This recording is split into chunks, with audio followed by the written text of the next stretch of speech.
Diving watch. Very nice. Love it. Great watch. Swiss made.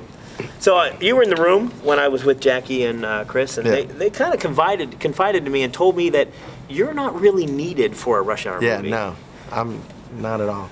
They said that they pretty much directed the movie themselves. Oh yeah, right. They don't even speak English. How can they direct the film? I was telling Jackie, I understand what you're saying. I can't understand what Chris Tucker's saying. He talks so fast. Yeah, neither of them, and they don't understand what they're saying to each other. So for one of them to be a director would be like a miracle. What are the ingredients for a Rush Hour movie? Definitely great action. A lot of comedy. I think pace. I think a big set piece like the Eiffel Tower, beautiful girl, martial arts. I mean, there's a lot of things that they're kind of rules, kind of like a Bond movie.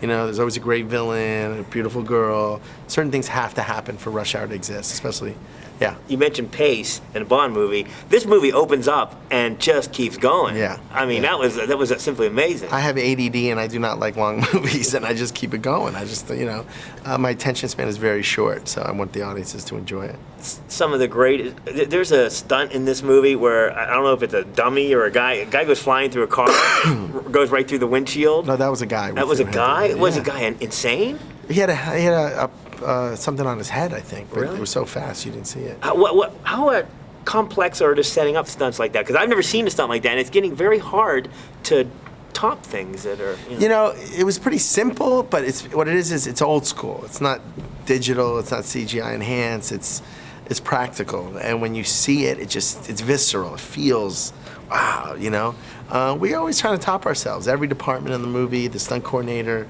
Jackie, Chris, myself, we're always trying to give you something new and fresh, because we've done 3 of these now, and you've seen it before. Well, yeah, it's right, because I can understand on the second one, it's got to be better than the first. Yeah. But what is the main thing you want to think about when we're making number 3? Yeah.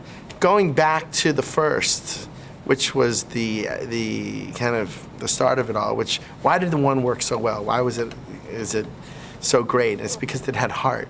It had emotion. You cared about the characters. In the first movie, they're partners. Second movie, they're friends. This one, they become brothers. So we wanted to kind of connect the dots and give you more of everything. Is it easy to get permission and access to the Eiffel Tower? Oh, no. Are you kidding? I mean, that was the hardest thing in the world. A lot of schmoozing the French government. And I tell everybody this. When I was up there, my greatest moment in my directing career is when I was turning the lights on and off on the Eiffel Tower. I was telling my AD, turn off the lights. All the lights go off. Turn them on.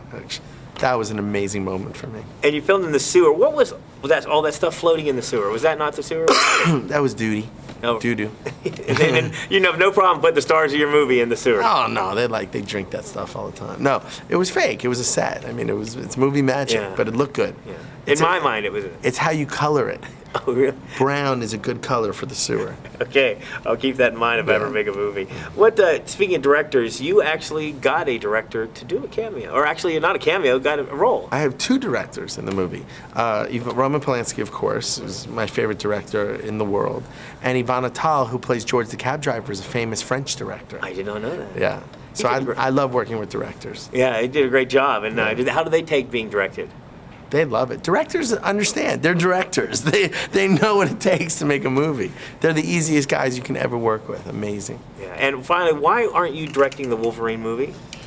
Oh man, they haven't asked. I don't know. I think it's good. It was a great experience making X-Men. I don't know how I could top it. I mean, it's like Wolverine is going to be a smaller movie.